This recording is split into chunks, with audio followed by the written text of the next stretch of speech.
भूषणम् नवकञ्जलोचन पञ्चमुखकर पञ्चपदकं दारुणम्।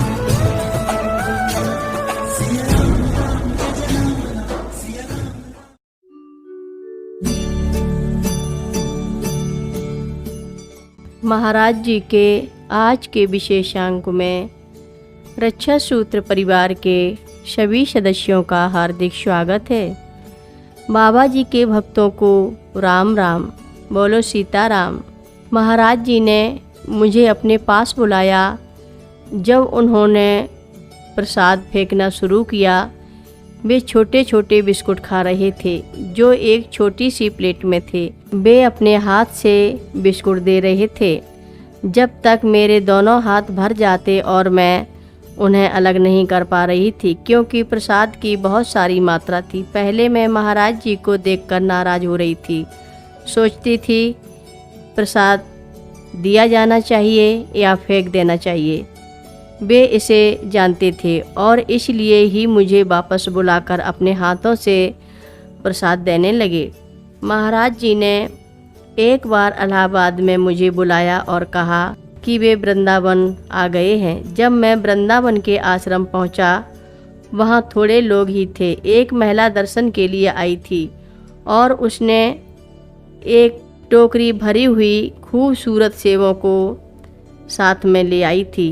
आप नहीं सोच सकते कितने बड़े और सुंदर दिखने वाले वे सेव थे। महाराज जी ने उन्हें बांटना शुरू किया और मैं सोचता था कि निश्चय ही वह मुझे भी एक सेव तो देंगे ही, पर उन्होंने नहीं दिया। वे कुछ भक्तों को दिए और बाकी सेव उस महिला को वापस कर दिए और मुझे एक भी सेव नहीं दिया। और उन्होंने उन्हें टोकरी में बहुत कसकर बांध दिया। उसके बाद जल्दी ही महाराज जी ने अकेले कमरे में जाकर वहाँ पर बैठे। फिर उन्होंने मुझे अकेले अपने पास बुलाया। मुझे नहीं पता कि वह सेव कहाँ से आए, लेकिन उन्होंने अपने पास से कम सेव निकाल कर मेरे सामने रख दिए। जो भी सेव थे वे महिला द्वारा दिए गए सेवों से भी बहुत सुंदर, बहुत ज़्यादा थे। और फिर उन्होंने दूसरे सेव को भी मुझे दिया। मुझे नहीं पता था कि उन्होंने वह सेव कहाँ से प्राप्त किए हैं, क्योंकि मैंने खुद देखा था कि उन्होंने महिला से कोई सेव नहीं लिए थे। मैं इलाहाबाद से वृंदावन ट्रेन के साथ महाराज जी के साथ था। जब स्टेशन पर हम ट्रेन में चढ़ने से पहले मैंने सबसे सुंदर और रसीले संतरे देखे। एकदम मैं विचलित हो गया और मैं सोचने लगा कि कहीं रुक कर कुछ खरीद लूं, लेकिन मैं आगे चला गया। ट्रेन में एक बार हमारा ध्यान थोड़ी देर के लिए भटक गया और जब मैं फिर से महाराज जी की ओर देखा तो उनके पास एक इतने बड़े संतरों की टोकरी थी। मुझे नहीं पता था कि वे संतरे कहाँ से आए थे, लेकिन वे स्टेशन पर ही संतरे मैंने देखे थे। वे संतरे वही थे। महाराज जी ने मुझे एक संतरा दिया और मैंने उसे दाहिने पॉकेट में रखा। दूसरे संतरे को मैंने बाएं पॉकेट में रखा। वे इतने बड़े हो गए संतरे कि मैं एक महिला की तरह दिखने लगा।